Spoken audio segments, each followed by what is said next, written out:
It's been over a month since I got my hands on the 2025 model of the ROG Strix SCAR 18 and the G18. Last year, I reviewed the 2024 model of the ROG Strix SCAR 18, which housed a RTX 4090 alongside an Intel 14th gen processor. What I said in regards to that model was basically it is the pinnacle of gaming laptop. It is for the top end user, and you're not ready for it. It is no different with the 2025 model. It is housing the latest Intel Ultra 9 processor. You can go up to 64 gigs of RAM. There's so much you can do with this, and it's very user-friendly and designed with the most intelligent engineering I've seen in a gaming laptop. The way I'm going to structure this video is I'm going to be as easily digestible and approachable as possible. I'm not going to go super ultra detailed on the specification of what's underneath the laptop, because there's a ton of videos that just do a fantastic job that I don't want to really be known for that. I want to be known for the guy that knows his shit, but he's also like an intense gamer. And that's what this laptop is for. This laptop is for the ultra high-end gamer, those that want to shell out for the best of the best, to be able to play at a esports level competitive nature on the go.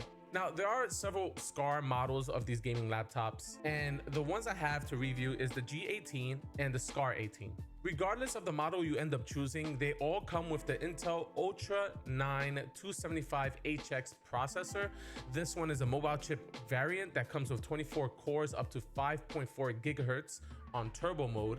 That also takes about 80 watts of TDP. GPU options go as low as obviously an RTX 5060 all the way up to a 5090. There's options that goes from 32 gigabytes of RAM all the way up to 64 gigs. You could also update the RAM yourself in a toolless fashion. RAM chipset is DDR5, and there's offers up to 4 terabyte of PCIe M.2 SSDs. There's multiple slot options that you can upgrade further if you want. They are Gen 4, they are not Gen 5, unfortunately.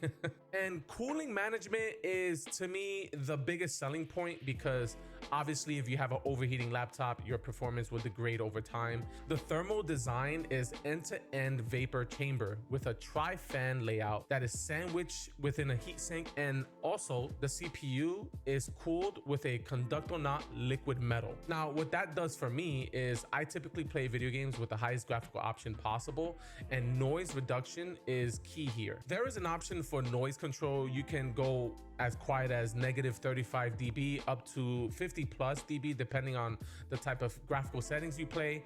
I typically play at ultra settings regardless of the game. It's relatively quiet for me. I would say is about the 45 dB range when it comes to fan noise. And just like the previous model, there's the Advanced Optimus and Mux switch. I turned off the Mux switch personally because just like the previous model, there seemed to be some issue with the way it functions. My screen would go black for some reason during mid-game, and there's no way for me to fix that other than force restarting the laptop. And obviously force restarting the laptop is a no-no, so I turned it off. And typically I like to manually adjust my settings myself, so it wasn't much of an issue. I find that Mux switching is a problem here at the moment, and I think a firmware or a BIOS update can fix that. But in the meantime, for me personally, a month and a half in, I don't have it on. See, as an AV guy, panels are very important to me when it comes to a gaming laptop, and the Strix SCAR 18 and the G18, bar none, is the best panel I've ever seen across any laptop I've ever played. I have the 18-inch model, and this one is a 16:10 aspect ratio. It is a mini LED Nebula HDR, goes up to 240 hertz, about 3 millisecond response time, and the nits go up to 1100. The contrast in this is damn near OLED. There's 2 layers of contrast to reduce like reflections, which actually does, reduce reflections, and the color pop out is of course amazing. The entire aesthetic of this laptop has been refined with a matte black soft touch chassis that's upgraded with an RGB strip underneath the entire laptop, alongside a Anime Vision programmable LED dot matrix on the lid. As you can see in the background where ChrisArchitect has been running, that is entirely programmable. You can even put JPEG pics. It won't be colorful or as clear, but yeah, you can mess around with this and really do your stuff on it. Now, even with all this gorgeous matte finish aesthetic on this gaming laptop, it does not stand a chance against fingerprints. This is by far the most fingerprint heavy laptop I've experienced in a very long time. It doesn't change the fact that it's a pretty looking laptop, but it will attract your greasy palms with ease. Unlike the previous model, there's no translucent plastics this time around, so like you won't get like that cool see-through interface that the previous model have, which I actually have right here. That translucent appearance at the top, there's none of that. And just like the previous model, connectivity and I/O plays a huge part in this model. There's 2 Thunderbolt 5s for DisplayPort and power, alongside an HDMI 2.1 output, 3 USB-A Gen 2s, a 2.5 gigabit LAN, alongside a 3.5mm jack. It comes with Wi-Fi 7 and Bluetooth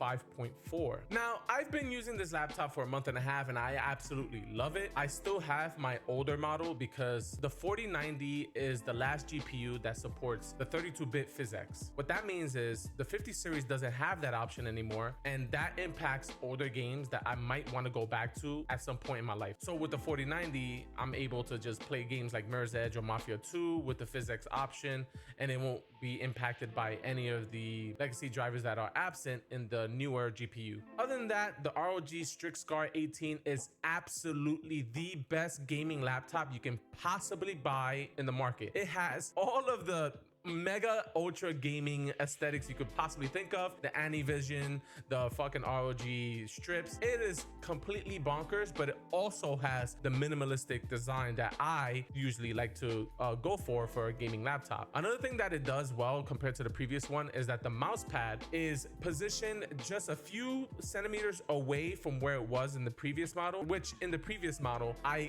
accidentally far too often misclicked, because I do play mouse and keyboard. I use the keyboard on the laptop. I have space enough to use my mouse.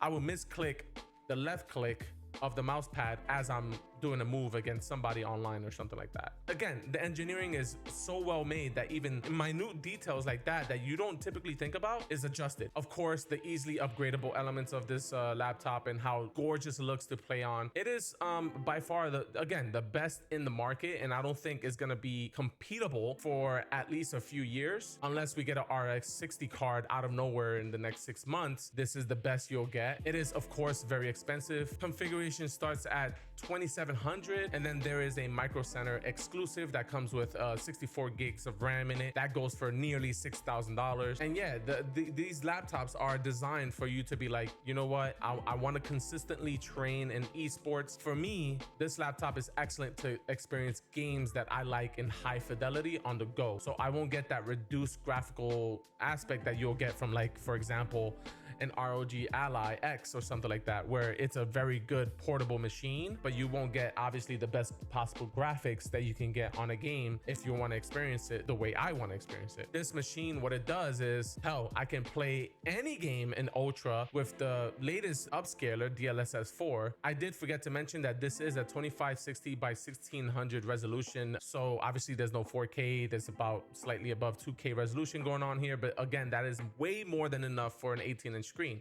Like, insanely amazing. Like, just by comfortable viewing distance, if you're playing with a controller, it feels like you're looking at a 32-inch screen if you were sitting by a desk. It's lightweight. I mean, it is heavy for a laptop, but like, I do carry it on this big ass bag, but again, it's very light to me. It can be heavier for like smaller statured person, but like, it's very thin for what it's housing, and it looks really good. And obviously there's some really good aesthetics. You can turn these off and it'll look really nice. So just like last year model, aside from certain caveats like the 32-bit PhysX missing in the 50 card, this is by far again the best gaming laptop, and I don't know if next year is going to be any different. I think what they should do is just stick with what they have now and just kind of keep promoting it, because it literally won't get better than this for a very long time. I mean, they can make an AMD version of this, Radeon chips and GPU, which would be an amazing thing because they're also performing really well for gaming. But again, it doesn't get any better than this. So yeah, I highly recommend this for the top end user that are esports competitive players, or ones that want like insane level of fidelity on the go, like myself. It is there, it is available, and it is very much worth it. I know I didn't talk much about the G18 version because it's essentially the same. It's supposed to be a cheaper model. It's actually supposed to be a hybrid of the Strix SCAR and the Tough gaming lineup that they had last year, literally combined so that it could be a bit more affordable to like a lesser serious consumer. It has pretty much all the hallmarks that the SCAR has: removable hatch, upgradable components, and the like. There you have it, the review of 2025 ROG Strix SCAR 18 and G18 from a perspective of a hardcore gamer rather than a super technical person. Thank you very much for checking out this video. My name is ChrisArchitect from gstylemag.com. Be sure to like, comment, subscribe this channel so that I can battle the algorithm as best I can. I'm gonna link my socials below if you ever wanna have a conversation with me. I'm usually very active on X and TikTok. But yeah, with that being said, have a great night or day or wherever you're at, and enjoy, be safe, and be healthy.